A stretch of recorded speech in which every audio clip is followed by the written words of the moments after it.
सभी को good morning. मेरा नमस्कार दोस्तों, आज की अपने यूट्यूब चैनल में आपका स्वागत है। तो चलिए दोस्तों, आज की क्लास हम आरंभ करते हैं और इससे पहले क्लास आरंभ करने से पहले देखते हैं एक मोटिवेशन कोटेशन को। रख हौसला ओ मंजिल भी आएगा, रख हौसला ओ मंजर भी आएगा, प्यासे के पास चल के समंदर भी आएगा।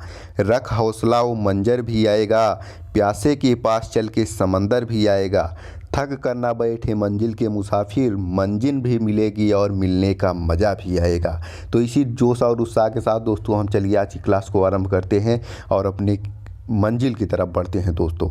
तो चलिए दोस्तों, आज का हमारा पहला प्रश्न है, संयुक्त राष्ट्र ने वर्ष 2022 में भारत की जीडीपी कितना प्रतिशत रहने का अनुमान लगाया है। संयुक्त राष्ट्र ने दोस्तों हाल ही में क्या है, भारत और वैश्विक स्तर पे जीडीपी का अनुमान व्यक्त किया है और उसने भारत के अनुमान को कितना लगाया है दोस्तों।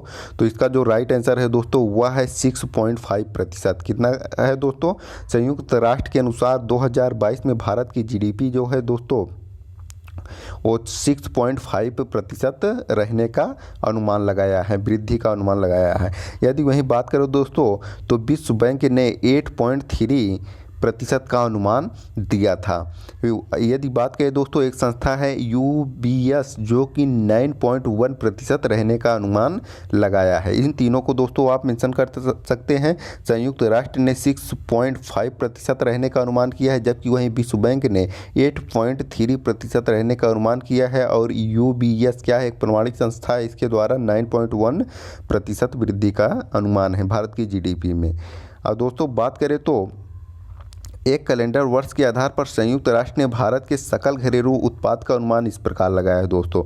देखिए 2021 में दोस्तों 9% एवं 2022 में दोस्तों 6.7% इसने अनुमान लगाया। 2021 के लिए 9% इसने अनुमान लगाया था दोस्तों और आगामी 2023 के लिए 6.1%, बल्कि इससे थोड़ा कम ही रहने का अनुमान लगाया है। ये जो कोरोना के बदलते प्रारूप और महामारी पैंडेमिक जैसी समस्याओं के कारण दोस्तों लगातार क्या है, जीडीपी में गिरावट दर देखी जा रही। वहीं वैश्विक स्तर पे बात करें दोस्तों तो 2021 के लिए जो क्या है संयुक्त राष्ट्र द्वारा जारी रिपोर्ट की गई उसमें 5.5% बताया गया, जबकि 2022 वर्तमान के लिए 4% और 2023 के लिए 3.5% निर्धारित किया गया है।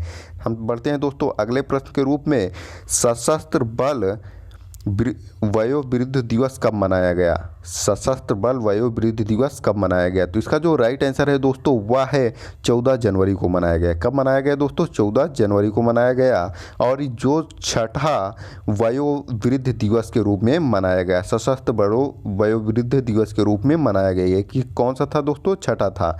और ये दोस्तों जो मनाया जाता है वह मनाया जाता है जो फील्ड मार्शल के.एम. करिप्पा थे दोस्तों, क्या है 14 जनवरी 1953 को सेवानिवृत्त हुए थे। उन्हीं के सम्मान में क्या है ये दिवस मनाया जाता है। और जनवरी के बीते यानी महत्वपूर्ण दिवसों की बात करें दोस्तों, अभी हाल ही में क्या है 4 जनवरी को लुई ब्रेल दिवस मनाया गया, 9 जनवरी को अंतर्राष्ट्रीय प्रवासी दिवस मनाया गया और प्रवासी दिवस मनाया गया, जबकि 10 जनवरी को विश्व हिंदी दिवस मनाया गया दोस्तों। क्या मनाया गया, 10 जनवरी को विश्व हिंदी दिवस मनाया गया। यदि बात करें दोस्तों हम अपने अगले प्रश्न की ओर, तो हमारा अगला प्रश्न है, बायोमेट्रिक आधारित बैंकिंग भुगतान के लिए एक्सिस बैंक ने किसके साथ समझौता किया है। देखिए दोस्तों, जो एक्सिस बैंक है इसने बायोमेट्रिक आधारित बैंकिंग भुगतान के लिए समझौता किया है, क्योंकि इसमें जिससे क्या हो, इसमें लोगों को ट्रांजैक्शन या कह लीजिए लेन देन में क्या हो, आसानी हो। और ये क्या है, मिंका सुपे है। क्या है दोस्तों, मिंका सुपे है जिसके साथ इन्हें समझौता किया है। बात करें दोस्तों एक्सिस बैंक की, तो एक्सिस बैंक जो है दोस्तों इसकी स्थापना 3 दिसंबर 1993 को हुई थी। कब हुई थी, 3 दिसंबर 1993 को। और एक्सिस बैंक का मुख्यालय मुंबई में है। क्या है दोस्तों, एक्सिस बैंक का मुख्यालय मुंबई में है।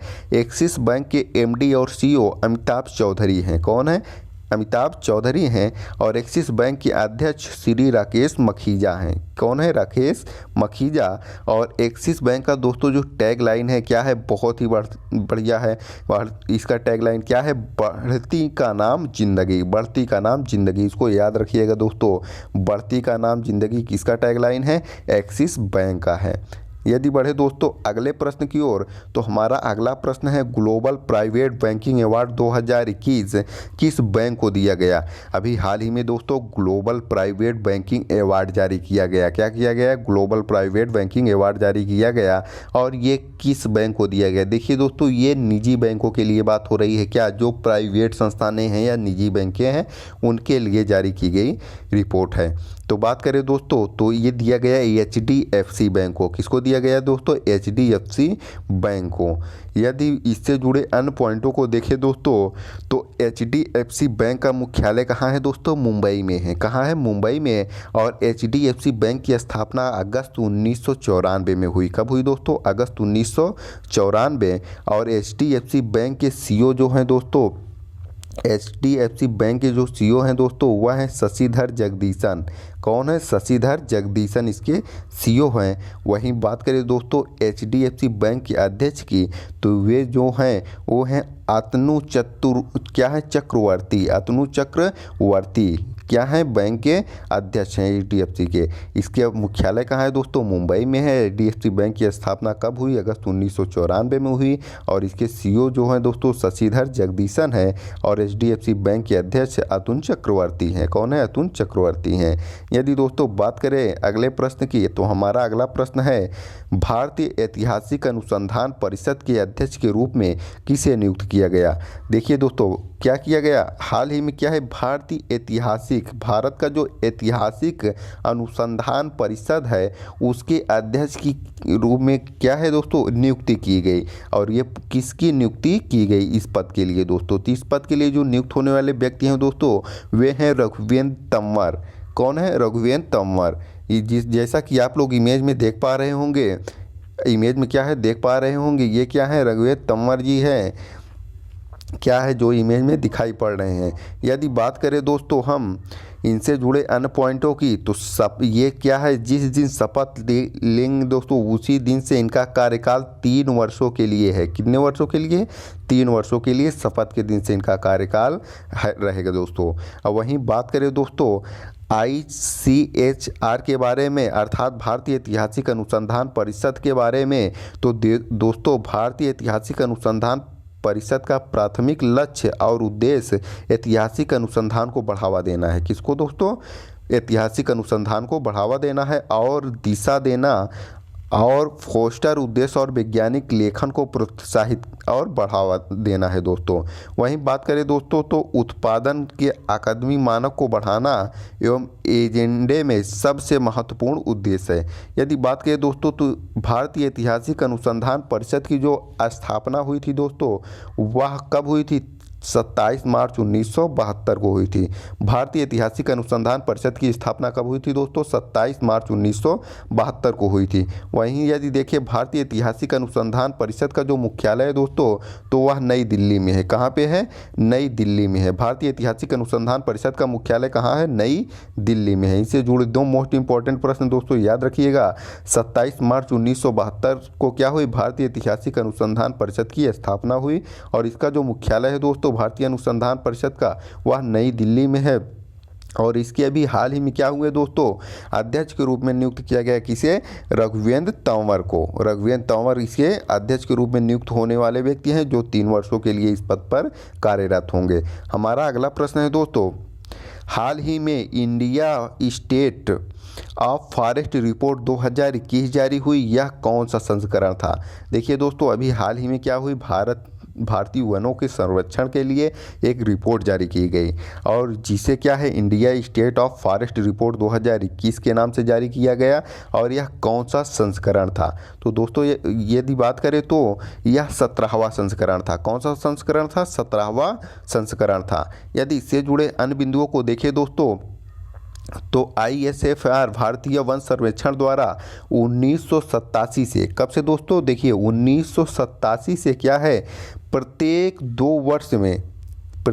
वर्ष में वनों के संसाधनों के आकलन के लिए दोस्तों यह रिपोर्ट क्या होती है? जारी की जाती है। प्रत्येक 2 वर्ष में यह रिपोर्ट जारी की जाती है। क्या है दोस्तों? 2 वर्ष के अंतराल पे। जैसे 87 में हुई दोस्तों, तो दूसरे वर्ष बाद जारी होगी।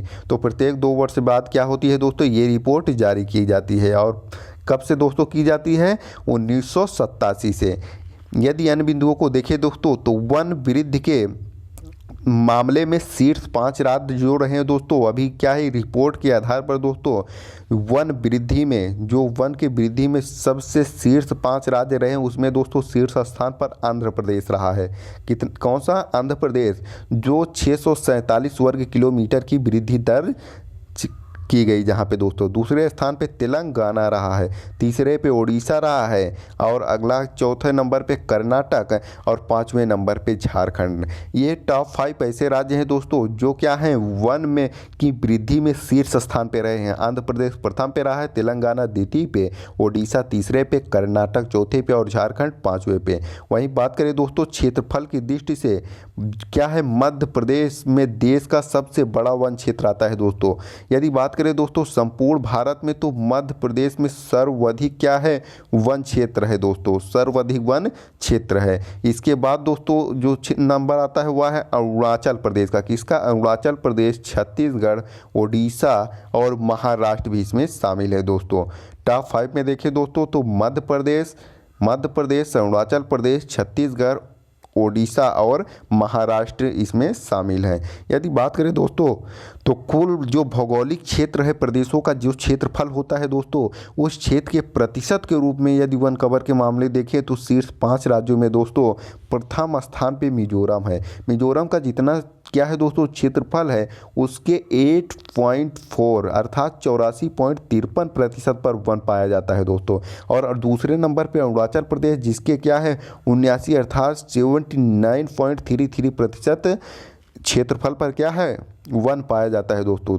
उसके बाद मेघालय है, उसके बाद दोस्तों मणिपुर का नंबर आता है और 5वें स्थान पर नागालैंड का नंबर आता है।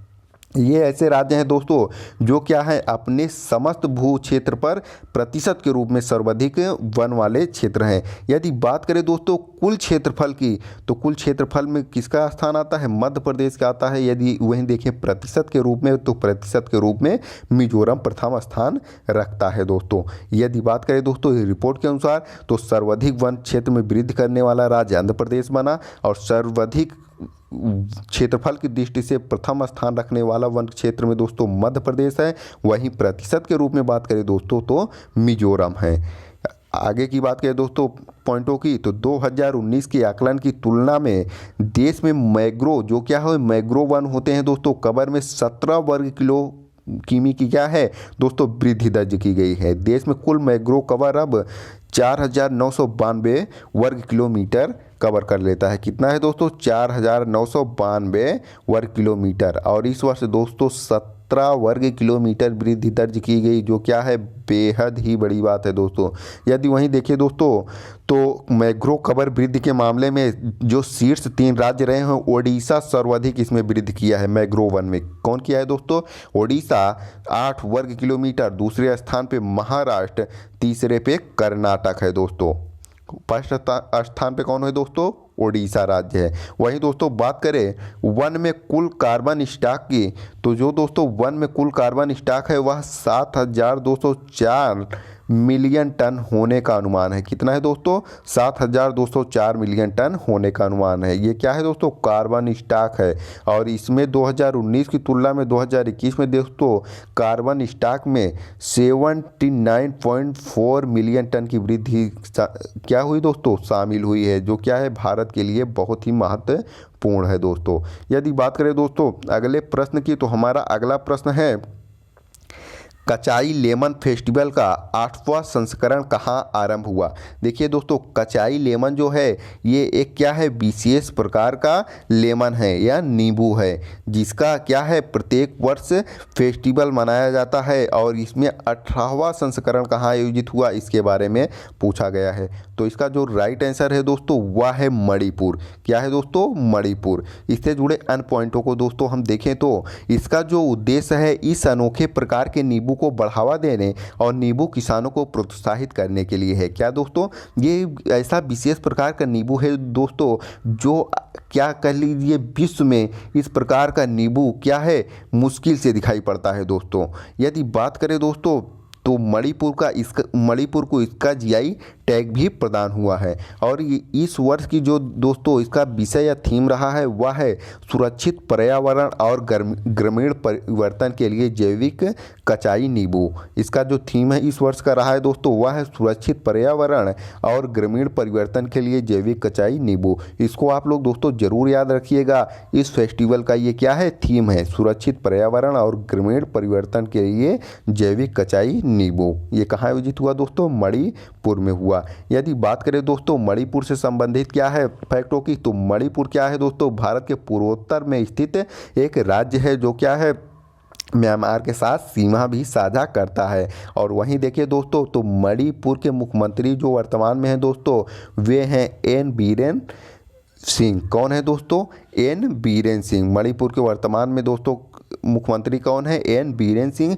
और वहीं राज्यपाल की बात करें दोस्तों तो ला गणेशन क्या है, वहाँ के राज्यपाल हैं। मणिपुर के राज्यपाल क्या हैं दोस्तों, ला गणेशन हैं।